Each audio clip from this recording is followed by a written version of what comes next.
पंजाब में अगस्त और सितंबर के महीने में बेतहाशा पानी के कारण जिस तरह की तबाही आई, जहां तकरीबन 2300 गांव बिल्कुल तबाह हो गए।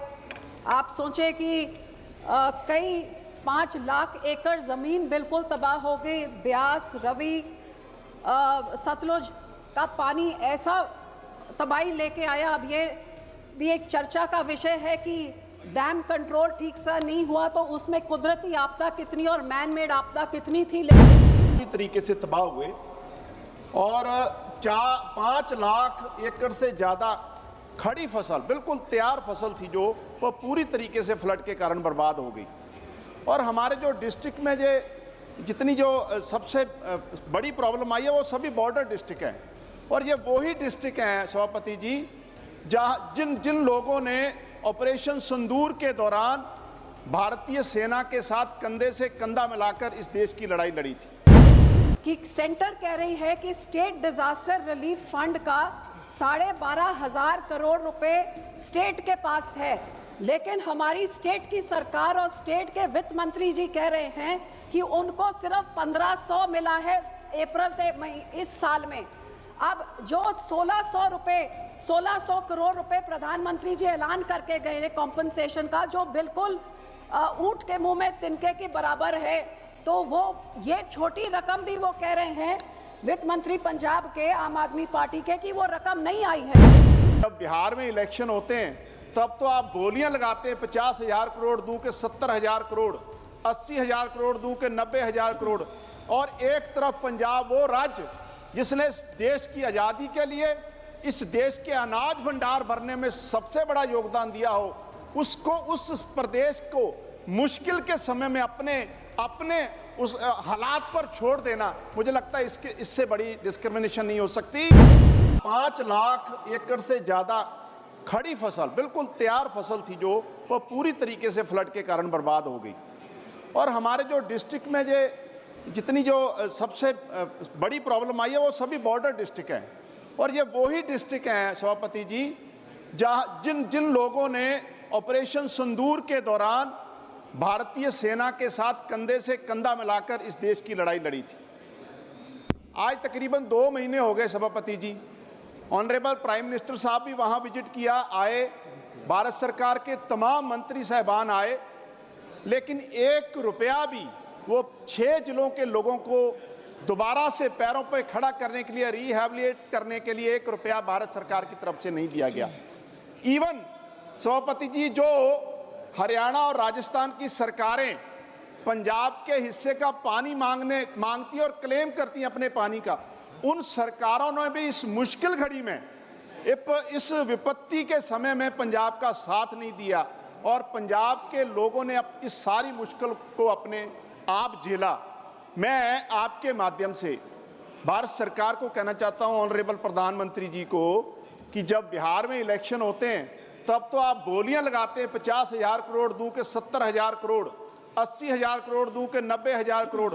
और एक तरफ पंजाब वो राज्य जिसने इस देश की आज़ादी के लिए इस देश के अनाज भंडार भरने में सबसे बड़ा योगदान दिया हो, उसको उस प्रदेश को मुश्किल के समय में अपने उस हालात पर छोड़ देना, मुझे लगता है इससे बड़ी डिस्क्रिमिनेशन नहीं हो सकती। भारत सरकार से मेरी मांग है कि पंजाब के लोगों जो बाढ़ से जिनका पूरा घर बाहर, हॉस्पिटल, सड़कें सब तबाह हो गई, 5 लाख एकड़ फसल खत्म होगी, उनके लिए एक स्पेशल पैकेज 50,000 करोड़ का भारत सरकार रिलीज करे और वो पंजाब के और बॉर्डर के वो लोग जो देश की लड़ाई लड़ते हैं अपने पैरों पर खड़ा हो सके, अपने बच्चों का अच्छा भविष्य बना सके। बहुत बहुत धन्यवाद।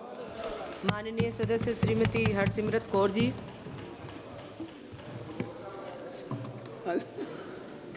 साड़ा जिक्र कर देना है।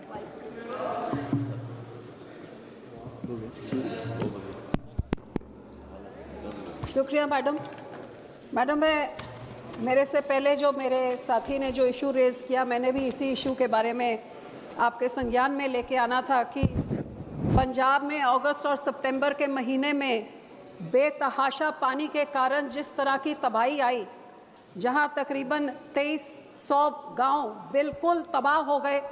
आप सोचें कि कई 5 लाख एकड़ ज़मीन बिल्कुल तबाह हो गई। ब्यास, रवि, सतलुज का पानी ऐसा तबाही लेके आया। अब ये भी एक चर्चा का विषय है कि डैम कंट्रोल ठीक से नहीं हुआ तो उसमें कुदरती आपदा कितनी और मैन मेड आपदा कितनी थी, लेकिन मैं उस विषय पे आज नहीं जाते हुए मैं सिर्फ इस तरफ ध्यान आपका आकर्षण करना चाहूँगी कि इस तबाही के साथ जो कई लाख, तकरीबन 3 लाख एकड़ लोगों की क्रॉप्स खड़ी जो फसल वो तबाह हो गई, 5 लाख एकड़ ज़मीन तबाह हो गई। और तबाह इस तरीके से हुई कि अब पानी जब चले भी गया है, उधर इतना रेता छोड़ गया कि शायद अगली 2-3 फसलें भी वहाँ नहीं बीज सकेंगे। बॉर्डर में जो इंडो पाक का बॉर्डर है, जो तारों के उस तरफ ज़मीनें जिनके लोगों की थी, जो पुरखों के समय से वो ज़मीनों पे कल्टिवेशन कर रहे थे, वो रवि ब्यास रिवर ने तो वो सारा ज़मीन ही और ले गए। अब उनके पास ज़मीन ही नहीं रही तो उनका सारा कुछ तबाह हो गया, ना घर रहा ना जानवर रहा। तो मैडम, मैं आपके माध्यम से ये पूछना चाहूँगी कि सेंटर कह रही है कि स्टेट डिज़ास्टर रिलीफ फंड का 12,500 करोड़ रुपए स्टेट के पास है, लेकिन हमारी स्टेट की सरकार और स्टेट के वित्त मंत्री जी कह रहे हैं कि उनको सिर्फ 1500 मिला है अप्रैल से इस साल में। अब जो 1600 करोड़ रुपए प्रधानमंत्री जी ऐलान करके गए हैं कॉम्पनसेशन का, जो बिल्कुल ऊंट के मुंह में तिनके के बराबर है, तो वो ये छोटी रकम भी वो कह रहे हैं वित्त मंत्री पंजाब के आम आदमी पार्टी के कि वो रकम नहीं आई है। तो सरकार, केंद्र सरकार कह रही है 12,500 करोड़ पड़ा हुआ है, सूबे के राज्य की सरकार कह रही है पैसे नहीं आए। लोग जिनके पास घर भी नहीं है, छत भी नहीं है, जमीन तक नहीं है, पशु तक नहीं है, स्कूल तबाह हो गए, अस्पताल, वो लोग कहाँ जाएं? इन दोनों के बीच में फैसला कौन करेगा और लोगों की बाह कौन पकड़ेगा? यहाँ पे पैसा मांगना बहुत अच्छा है, लेकिन लोगों के खाते में डायरेक्ट बेनिफिट के राही केंद्र की सरकार पैसे क्यों नहीं भेजती है ताकि लोगों का कुछ संवर जाए? ये मैं आपसे आग्रह करती हूँ कि आप सरकार तक मेरा संदेशा पहुँचाइए। माननीय